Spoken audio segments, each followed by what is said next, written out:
in Thurles in County Tipperary. I would have spent over 30 years of my career working in the financial services, and one of the key areas that we would have focused on in that area, because I would have been in charge of a sales force, and obviously to get people into the right frame of mind to do their job, you obviously have to get them to motivate themselves. Would that make sense? And there is an old saying, of course, motivation is that which induces action or determines choice. So my job then, obviously, as a boss, would have been to find out what people are looking for, and once I knew what they wanted, then help them get it.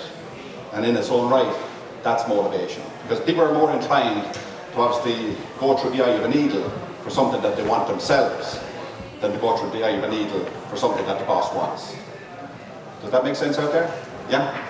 I'll give you one example, and then I'll get into the talk. I had this young girl working with me. She was 19 years of age, and her sister would have been one of my managers. So this particular week, we were actually looking to break some sales records. And the key piece of that jigsaw puzzle would have been to get this young lady of 19 to obviously perform better than she would normally perform on the week that we want to break the record. But no matter what we said to her, we were going nowhere. So we brought her in anyway, we sat her down and we said, look, what exactly do you want? But she said, the only thing I really want, she said, is to go to Gran Canaria and spend a week in the sun. You know, well, any 19-year-old want to do, I suppose that would kind of make sense, wouldn't it? So we said, fine, that's definitely what you want. And she said, yes, it is. Fair enough, so we started there. So we said, how are you going to get there? What do you need for it? She said, I need money. We wrote that down. What else would you need? And so on and so forth. So we took the list of what she needed to get there. So we worked out exactly how much it was going to cost. For the week, she needed to spend the money, she needed all of that. So that added up to a nice neat sum. So then we said, right, bear in mind this was a sales doctor she was in. So anyone that's been involved in sales probably know where this is going. Okay. So in that case then, she had to earn that money. So we said, we can help you do that, and where this can start will be next week when we get into breaking a record. Are you up for it? So we started listening to us then, because now it was going somewhere, because once the two tracks were running side by side, and in a business, you see, this is important, that a business has got one track, but people personally have another track.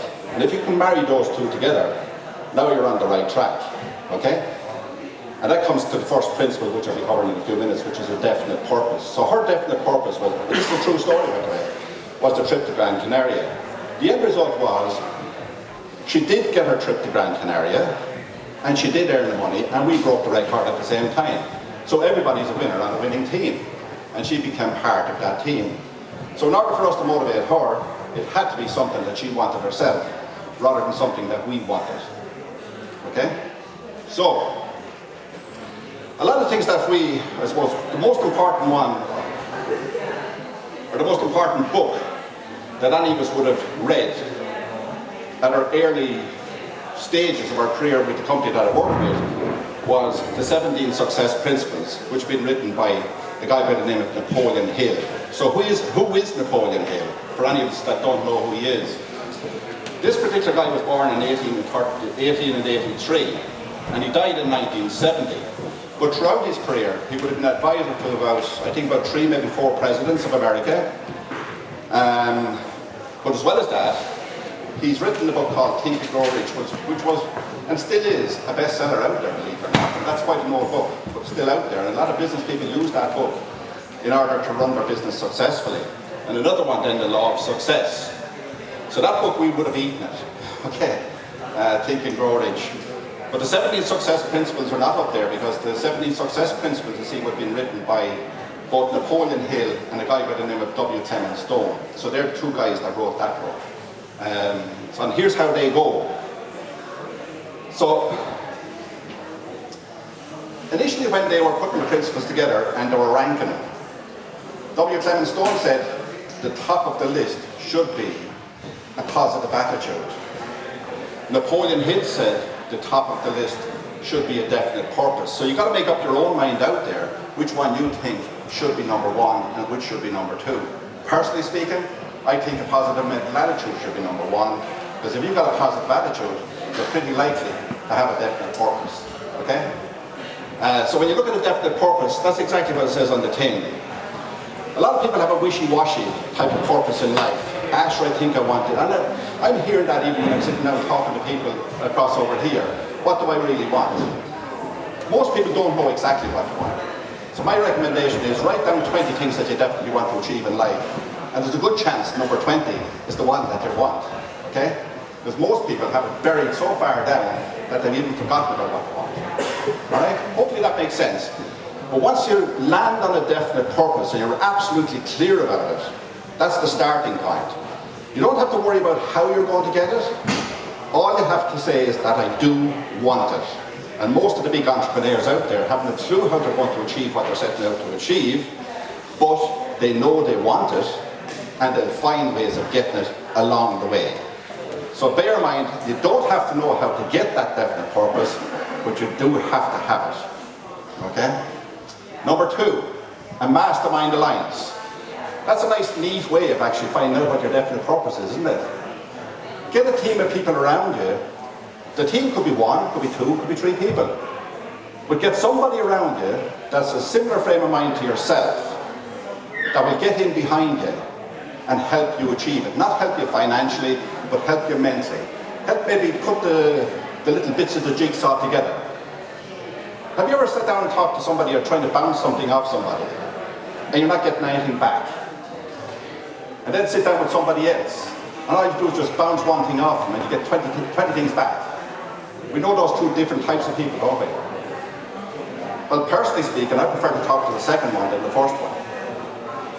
Because the first one really is not giving me any, they're not watering the idea, you know, it's like watering the plant.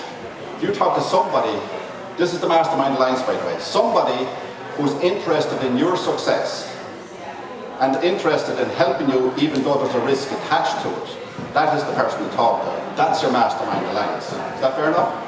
But talk to somebody, you can't do this on your own. Number three, applied faith. So now you've got your definite purpose, now you've got your mastermind team around you, you know what, I think applied faith should fall into place here, shouldn't it? Applied faith means that you have to have faith in yourself that you're going to help you, that you're going to achieve it. You've got faith in the people around you that they're going to help you as well. You've got to have faith in the people that are on your side. You know, it's not like you know, when we look at the 6 o'clock news, we hear about this person being fired, we hear about another person being fired. You've got to have a team around you that you trust, and you're not going to fire them every 5 minutes. Okay? So faith in yourself, faith in the project that you're going after, and faith in the people that are helping you get there. Land on what you want. Don't ever lose sight of it. You're going to have pitfalls and stuff like that along the way, but for God's sake, don't give up at that stage. You just keep going. There's a way you'll get there. Moving on. There's 17 anyway, so use all 17 principles and you should do okay anyway. Going the extra mile. Look, I come from an insurance background, and I think the latest I ever got home from a day in the field, I think was about 1 o'clock in the morning. So I suppose most people in the room would probably say, yes, that was the extra mile. Consider I left home that morning at 8 o'clock. Okay. So going the extra mile, you can't be afraid of hard work here. Roll the sleeves up and make it work for yourself. Go out and talk to people. The best way to get anywhere is network and talk to people. Talk to people on LinkedIn, talk to people face to face, whatever way you do it, but go the extra mile. You can't be afraid of hard work if this is going to work for you. Hopefully that makes sense. If you're afraid of hard work, by the way, you shouldn't even be listening to me here. Okay? Because there's no shortcut here. This is a tough old road, and you've got to make it work once you have a definite purpose.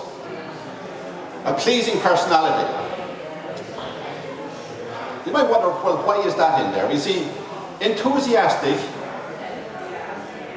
clear-visioned, self-motivated people, 9.5 times out of 10 they've got a pretty good personality, haven't they? Ask somebody, ask an entrepreneur that's actually currently successful. I remember I asked the guy who actually started up Slaney Meats. Bert Allen is his name, actually.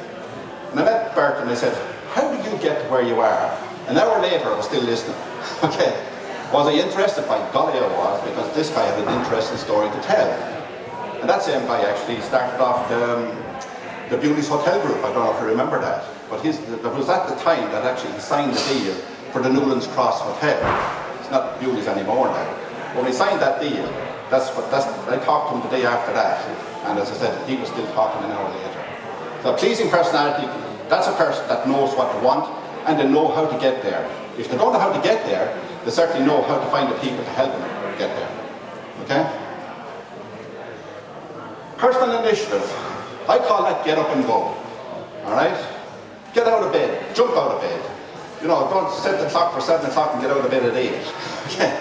You set the clock for 7 o'clock, get out of bed at 7 o'clock. Okay? Have that get up and go initiative. And no person is free until he learns to do his own thing and gains the courage to act on his own. That means, don't be one of these people, you set the goal for yourself, you're pretty clear of what it wants, a day later, you talk to the wrong person. Oh, Charlie, that's not a good idea. I wouldn't do that myself. I tried that and I failed at it. Okay? Now suddenly, you're back to the drawing board again. You get what I mean now? You set that idea in your head, it's your idea. Don't let anybody else talk you out of it. You might find this hard to believe, by the way, but the worst person to talk to, if you want to get something off the ground, is the person that's actually closest to you. Let that be your husband, your wife, your girlfriend or boyfriend. Generally speaking, they are the worst people to talk to if you want to get something off the ground. They love you so much, you see, they want to protect you. Talk to somebody who's already succeeded at what you want to go after. Not somebody who's been there and failed, but somebody who's there current. Talk to the successful person in the field that you want to go after yourself. Alright? And by golly, you will do very well there. So, personal initiative, be the person to stand on your own 2 feet. Is that fair enough? You've already got the Mastermind Alliance, which is number 2. Stick with that group. Don't move outside that group because you put them together for a reason in the first place. Okay. So, have a positive attitude and a negative attitude. It's like tossing a coin, isn't it? The person with a positive attitude gets out of bed and says, well, today is going to be my best day and I'm not going to let anybody talk me out of it. And I'm going to go back to bed tonight in the same frame of mind I'm in now, going out to work. Regardless of who comes at you then, they're not going to roll you over. Okay? Keep that attitude and keep it positive. Is that okay? It can be a hard thing to do, by the way. So people come back to me and say, well, I can't do this because it's too hard. Which is why I'm standing up here talking to you about it, because it's not easy anyway. Okay? So, if it's hard, once you stay focused, you see, this is all about being focused. Stay with what you're going after. Your dream is in your heart. Follow that dream, okay? Corey Harrington is famous for saying that. He says he's just lucky to be in a job that he actually loves, which is playing golf, okay? Enthusiasm. What to say about enthusiasm, by the way? Enthusiasm is a bit like a forest fire. Once it catches, it's very hard to put it out. So you meet any enthusiastic person, and I tell you one thing, no matter what you try and do, you will not knock them, okay? They'll stay firm right to the bitter end. But enthusiasm is not this person that's hanging out the rafters and, you know, this loud music playing and you stand up and dance and all this other stuff. That's not enthusiasm. The most enthusiastic guy that I had working with me was a guy, when he wasn't in work, it was hard to get 2 words out of him. But when he was in work, it was very, very hard to put the fire out. Okay? If that makes sense. That's the definition of enthusiasm. That nobody is going to knock you. You're enthusiastic about what you want and nobody is going to put that fire out. The water will not put the fire out if the fire is burning too loud. Okay? Self-discipline. It begins with a mastery of thought. If you don't control your thoughts, you cannot control your needs. Self-discipline calls for a balance of emotions, of your heart, with the reasoning faculty of your head. So, try and translate that into plain English, okay? You see, somebody with self-discipline, like that guy was talking to you about Bert Allen, when he was actually signing the contract for that hotel on Newlands Cross, we all know, if we drive to Dublin, we know it, okay? It's on the left-hand side. I said to him, why are you doing that, considering you're in the meat business? And he He said, here's the logic, this is self-discipline by the way, okay? He said, here's the logic behind it, he said, Charlie. He said, another hotel chain are ready to sign the contract for that, and they're very, very successful. So he said, if it's good enough for them, it's good enough for me. Now does it make sense? Okay? So self-discipline, you see, is weighing up the pros and the cons, for and against, calculating. He said he makes calculated risks. He doesn't take risks, they're calculated. Okay? So when you've got self-discipline, you see what you're doing, you're calculating the risk. You're weighing it up and working out what's the worst thing that can happen and what's the best thing that can happen. And that's what he did. An interesting statement though, he said, if this hotel chain want it, and they want it badly enough, it's good enough for me. Okay? And it was, because he ended up with about 5 hotels after that. Right? So it did make sense. Didn't make sense to me at the time, by the way, but it made sense to him. But that was more important, wasn't it? At the end of the day, because it was his venture, not mine. So accurate thinking. The power of thought is the most dangerous, beneficial power available to man, depending on how we use it. Okay? So again, your thinking has to be accurate. You can't be wishy-washy about going after something. I'll give you an example of probably potentially one of my worst weeks out there selling. I was having a diabolical week, but I was absolutely determined to hit my target on that week. So I rang my boss that Saturday morning and I said, any chance you come out and help me out here? And of course I got all the excuses under the world why he couldn't help me out. When I put that phone, that was a payphone by the way, okay, we didn't have mobiles back then. So when I put that phone down, I got my thinking right. I said, the hell with him. By the time I'm finished tonight, I'll have my target in, hell or high water. And I did, and that was the latest night I got home actually. It was 1 o'clock that morning when I got home from that shoot, okay?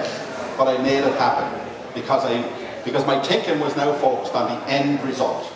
Do you get it now? Keep your mind on the things you want, and off the things you don't want. I didn't want to finish up that week not hitting my target, I wanted to hit it. But words are not worth a monkey to anybody. It's the action you put into it is what really counts, okay? Whether it's a big venture like Bert Hallam was going after, or a simple thing like Charlie Mernagh finishing off his target, it doesn't really matter. Keep your mind focused. Control the tension. It's the mastery type of human endeavour because it enables us to focus the power in the mind and attainment of a definite objective and keep that so directed as it will. There's a bit of a mishmash of words in there, but when you look at that, that is very similar to the previous one, okay? There's a similarity between the two. But control your tension. Again, the same, when I was talking to guys out there that were working with me, I used to use the same vocabulary here. Keep your mind on the things you want and off the things you don't want. So if you want to be a success, then focus on success. If you want to be a failure, focus on failure. But you can't have the two in the one frame of mind. You just can't. Okay? It's got to be one or the other. And again, if you're going after something, you really cannot focus on what's going to happen if it doesn't work out. Like I said, and that's a true story, I took that day on, and I won't tell you what target I had that day, but it was quite big, by the way, okay? But by the time that night was finished, I had my target in. And I got a lot of rejection along the way, because my ratio would be, say, 1 to 4. That means if I was going for, say, 5 sales, I would be getting 15 no answers. You follow? So think about that. So that's why you've got to keep yourself well under control here and control your attention on what you want. Teamwork, well, I thought I had it that day, but I didn't. The only teamwork I had that day was myself. Okay. But with Bert Allen, his teamwork would have been good advisors in the background, as he said. Well, I was talking to him because my first cousin was his accountant, and still is. So that was a good advisor anyway. So he had a good team around him, you see. The Mastermind Alliance and teamwork, you get them all working in harmony together. You okay with that? No man is an island, by the way. That's where teamwork is important. Adversity and defeat. Right, okay, it didn't work out. I had a shot at it, and it failed. I'm never going to go there again. So if you buy a loaf of bread, and that loaf of bread is stale, will that stop you from eating bread going forward? Or will you just change shops? You'll probably change shops, won't you? You'll still go after the bread. Actually, the way I used to manage guys, I used to have guys that used to start off with me, and they were absolutely brilliant at sales at the beginning. Because I used to talk to my bosses and my colleagues, I said, hang tight and wait and see what happens when they fall flat on their face. Because that's the true test of person, they say. Can they brush themselves down and pick themselves back up and start again? Okay? Would that make sense to people in the room here? The true test of success, I say, is somebody that failed. And when I talked to Alan, actually, he did talk quite a lot about this part, because nobody out there actually knew the failures he had. I knew one of them in particular that he did fail at. He talked to me about it briefly, but then he moved on. And he said, what of it, Charlie? Now, it was a big failure, by the way, and there was quite a lot of money involved in it, but what of it? Because he said, like, if I have one failure and one win, so long as the win outweighs the failure, then who's going to worry about failure? Okay? So failure sees in the mind. Some people give up. There was an interesting story written actually about a miner. This was in America. Most of these stories actually I would have picked up in America anyway. But this particular guy anyway had bought some very expensive equipment, and he was actually mining for gold. It's a true story. But he actually kept mining and mining and mining, and then suddenly the vein ran out. So he gave up. And he sold the equipment to a scrap dealer. The scrap dealer now, this mine wasn't too far from where the scrap dealer had his business. So what did the scrap dealer do? Remember I went back to principle number 2. What's principle number 2? Anyone remember? The mastermind alliance. So he got his mastermind alliance around him. And he said, guys, what should I do here? Well, they said, well, get a survey in and see, is there another vein left in there? So he did that. He went and he tested the ground, which the other guy didn't do, by the way. Okay? He tested the ground, and the biggest vein of them all was only 10 feet away from where the other guy gave up. Okay? And this guy, obviously, as a result of it, became a multi-billionaire by just getting a mastermind alliance around him and making the right decisions. Okay? You okay with that? So the defeat only happens when you give up. Create a vision. Entrepreneurs are brilliant at that. Entrepreneurs come up with these bright ideas, especially the current entrepreneurs, when the techie guys, okay? They come up with these absolute creative ideas, and there isn't anything like it out there. I suppose it happened way back years ago too, didn't it? The electric light. So when the guys were inventing the electric light, sure, the candles were there at that time, sure, people said, what the hell, they're never going to get this light. I remember when the electric light came out first, actually, my mother-in-law, she kept lighting the tilly lamp, I think it was at the time. Yeah, she kept lighting the tilly lamp. And of course, until somebody came along and said to her, why are you still lighting that lamp? She got a switch on the wall. She never knew what that was for. Okay? So, come on. So I think we know what creative vision is. That's visualizing something that's not there and turn it into something concrete and making a living out of it as well, which is what starting up your own business is all about, isn't it, at the end of the day? All right? Health. Health is not just going out jogging every day. I jog quite a lot, as I'm sure you probably would notice here. But health is having a healthy mind. So keep your mind healthy. If, for example, as my mother used to say, like, you become a product of your environment.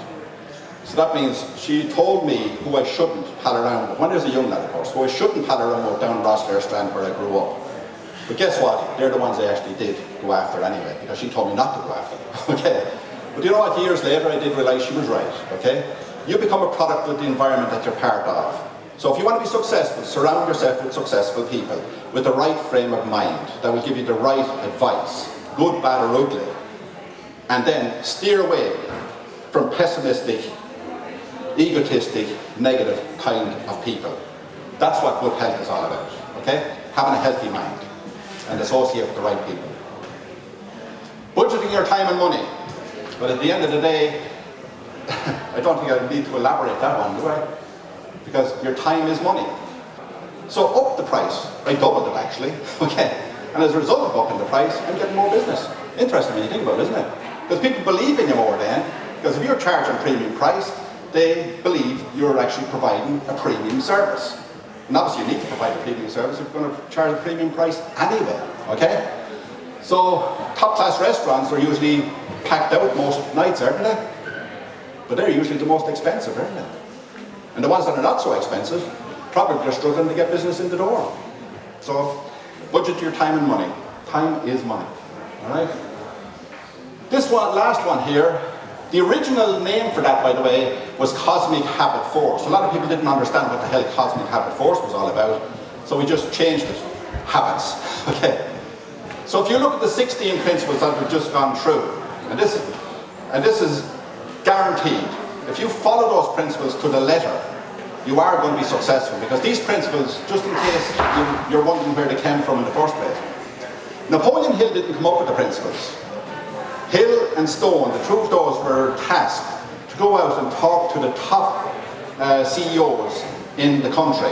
These would have been what we call Fortune 100 companies, the top 100 companies. Talk to the people that run those companies and ask them what are their principles for success. What do they believe made them what they are today? And these are the principles that they came up with, okay? So they're real. And by the way, it's not today or yesterday he came up with these, and these are as good today as what they were back when he wrote the book in the first place. So hopefully there'll be some help to you as well. So to sum this up, there's 3 things you can start doing right now, okay? Remember I said to you, surround yourself with positive, enthusiastic, forward-thinking people. They tend not to complain too much, okay? Because they tend to point, you know, if I'm pointing a finger at you, there's 3 fingers pointing back at me. I am blaming you for something, but in actual fact I'm the one to blame. They do that. They don't blame other people for their downfall, they blame themselves. And what they do then is they rectify it. Have a completion weekend to clear your slate of all unfinished business. Hard thing to do, isn't it? But don't have stuff left. You know, when you do up, I'm sure some people in the room here do up that to-do list. And I'm sure there's a lot of people in the room have that to-do list, and generally speaking, the last couple of items on that to-do list probably never get finished. Okay? They get pushed out so far, they don't even become a reality, they're gone. Okay? What to say about that really is, start with the things you don't like to do, and get those off your to-do list first. And then work down to the ones you do like. And you're more inclined to get them all finished then, aren't you? Okay? And that's what a lot of successful people do. You can die from negative thoughts, so think positive, okay? You become what you think about. So be careful what you think about, because it might just come true, okay? And be careful what you promise as well, because you might have to just follow through on that promise. You okay with that? And that's pretty much it, and I think we stayed reasonably well within the time. It's now, I think, 1 minute left. Anybody got any questions for me? Was that any help to you? So go away and study those in more detail. I'm only after giving you an overview of it, okay? And the best of luck, and have great success. Okay? Thank you.